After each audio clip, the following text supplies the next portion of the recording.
Quem acompanha lá no Instagram, nas outras redes sociais, eu fiz uma postagem sobre rodas sensoriais. Fiz uma postagem falando, na verdade, as características do café.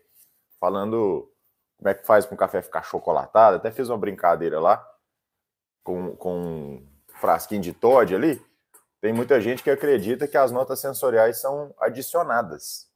E aí eu quero começar explicando isso aqui para quem possa ter essa dúvida também. Na verdade, existe café saborizado, mas não é o caso e nem eu prefiro. Na verdade, eu até fujo de café saborizado, porque se eu posso ter isso naturalmente, para que vai ter adição de alguma coisa lá? Não faz sentido.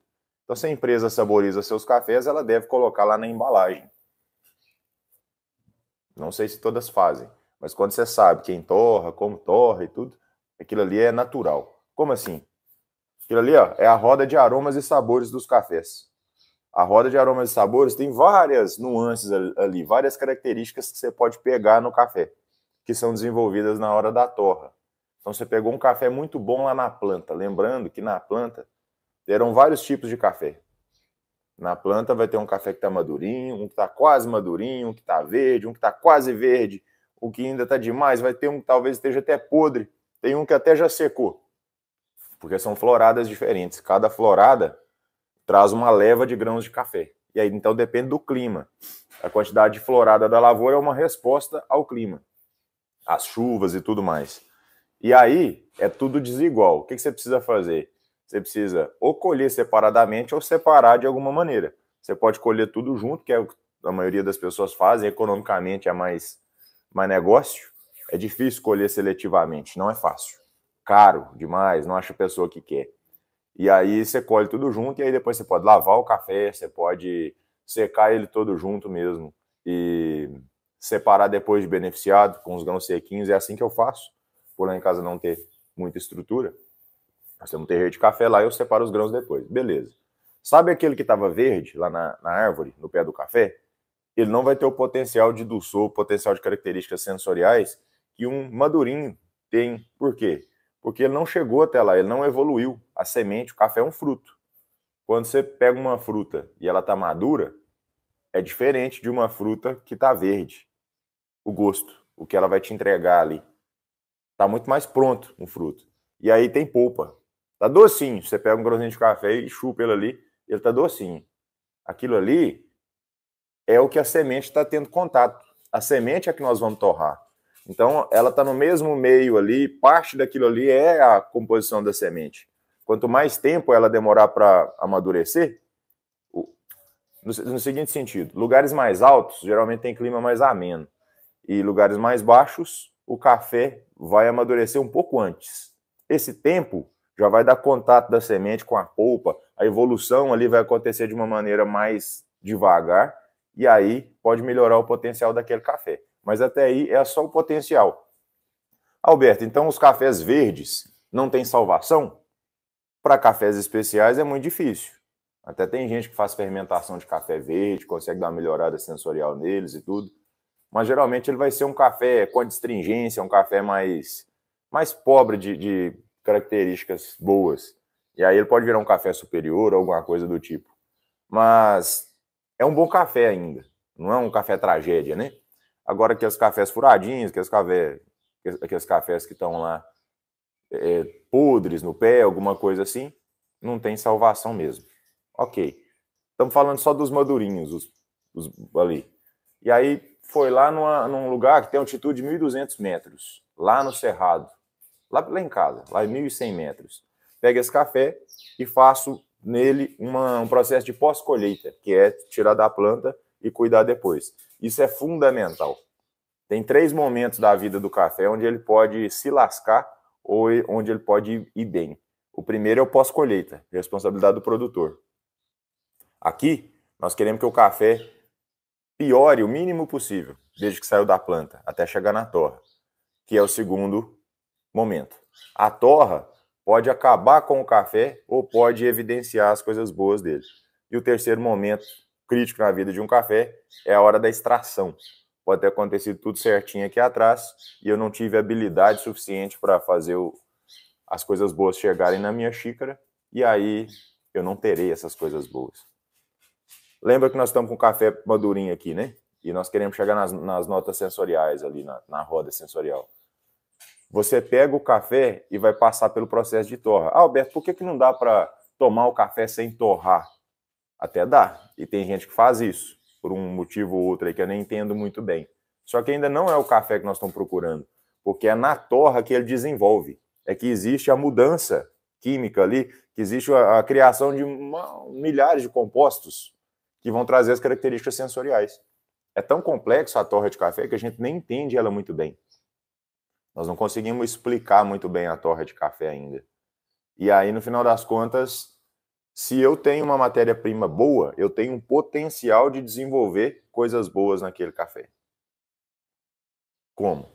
Eu coloco o café dentro do torrador e ele é muito bom.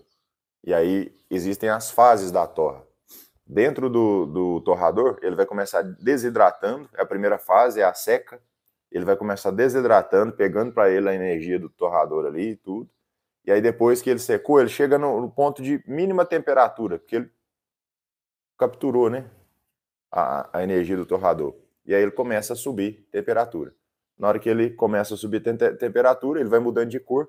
Inicialmente ele está mais verdinho, ele está com cheiro de mato. É gostoso demais na fase da seca. E aí quando ele está mudando de fase da torra, que aí é a reação de Maillard. Saiu da seca, cheiro de mato, e vai para a reação de Maillard, que é cheiro de pão fermentado. E é gostoso demais. E é ali que está sendo criado uma quantidade gigante de coisas. É ali que está sendo criado um monte de composto, a complexidade sensorial do café. Então, assim, o tempo que demora em cada fase da torra vai impactar na qualidade final, no desenvolvimento dos aromas e sabores, a cor também vai impactar demais, é o fator que mais impacta lá no finalzinho, mas a forma como você chega no final da torra também impacta.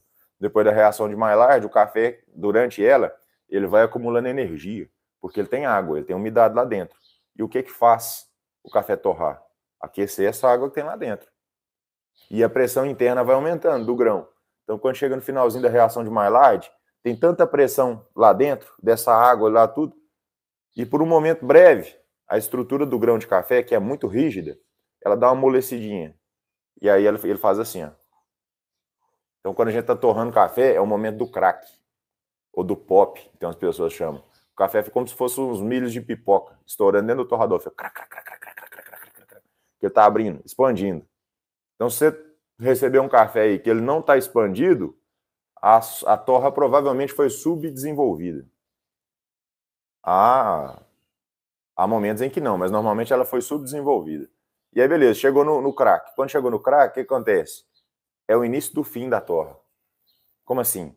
Eu vou determinar após o crack como que vai ser o perfil do meu café ali, principalmente eu vou consertar. Eu já criei um monte de compostos aqui. Veio tudo desenvolvendo. Talvez eu nem saiba ainda quais são os aromas de sabores que eu vim criando durante toda a torra. Mas chegou o crack. Aqui eu vou determinar o equilíbrio do café. Se eu tiro o café imediatamente após o crack, talvez ele tenha ficado subdesenvolvido. Mas aí não estou falando de segundos. Nós estamos falando de 30 segundos, 40, 60, 1 minuto e meio. Depende do café, o tanto que ele aguenta temperatura e tempo. E aí, se eu tiro muito perto do momento do crack, eu vou ter um café com acidez mais alta. Se eu deixo passar muito do momento do crack, eu vou ter um café com acidez mais baixa.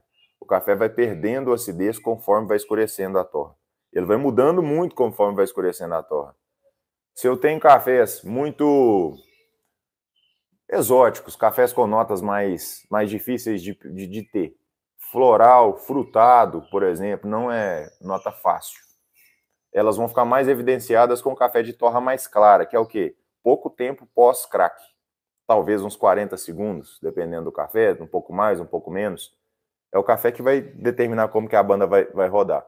Agora, se eu tenho um café que não tem essas notas mais evidentes, essas notas de terroir, eu quero é caramelizar açúcar e tudo, talvez eu deixe um pouquinho mais e faça uma torra média. Eu fiz uma torra clara, vai ter mais acidez e vou evidenciar essas características mais sutis e vou fazer uma torra média para equilibrar o café.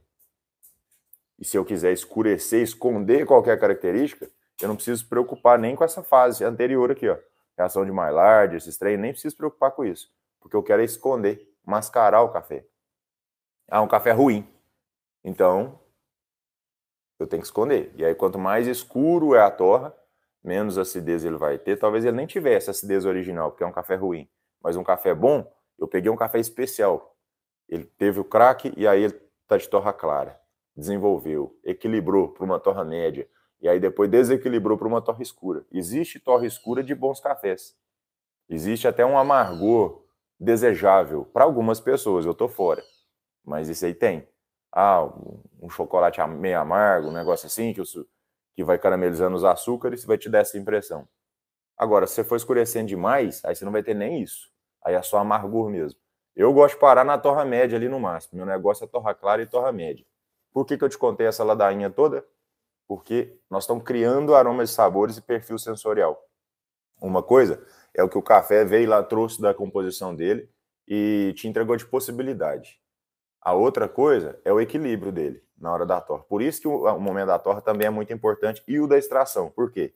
Eu tento equilibrar na hora da torra para te entregar um café que vai ser fácil de tomar, um café que vai ser fácil de extrair. Na torra, eu consigo dar uma moldada nisso. Só que você na extração também. Você recebeu o café aí e você não gosta de acidez. Ou você gosta de acidez bem baixinha. Você vai moldar para que seu café entregue na xícara aquilo ali. Uma parainfusão mais longa, uma moagem mais fina. Tudo isso aí pode ajudar. Ah, não, meu café ficou desequilibrado para mais. Eu super extraí um café. Então você perdeu uma oportunidade gigante, porque a sua extração durou demais e ela atingiu compostos ali que trouxeram amargor. No final das contas, você não percebeu as características sensoriais porque você super extraiu o seu café. Aí é muito complicado, aí é triste. Quer dizer que você vai perceber notas sensoriais depois de escutar isso que eu te falei? Não, não quer dizer. Mas ficou muito mais fácil de entender, né? Eu pego o café, eu preciso torrar para desenvolver aromas e sabores que depois eu preciso solubilizar direito para minha xícara. E aí, como que isso acontece? Como é que fica com chocolate? Como é que fica com jasmim, com não sei o quê? Na verdade, não tem aquilo ali de fato. É uma referência que nós temos. Você tá andando pela rua, passa na frente de uma casa, estão fazendo almoço.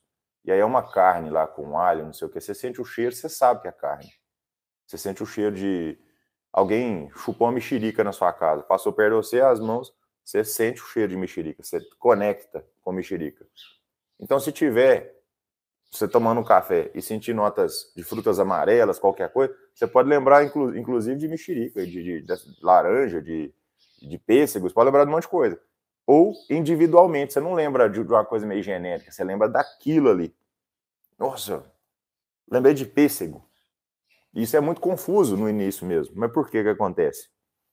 Quando você come um pêssego, seu sensorial acontece o seguinte, aperta botõezinhos específicos lá no seu cérebro, conectando o que você está sentindo no paladar com aquela referência.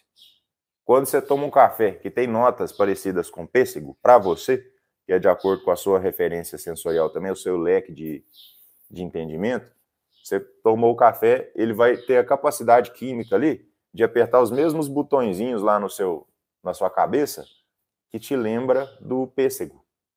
Então, no final das contas, você consegue perceber dessa maneira. Não é que você colocou nada lá, não é que... Enfim, não tem muitas explicações aprofundadas, porque não precisa.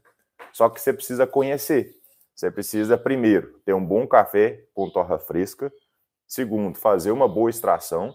E terceiro, treinar o seu sensorial. Ah, eu vou comer qualquer coisa.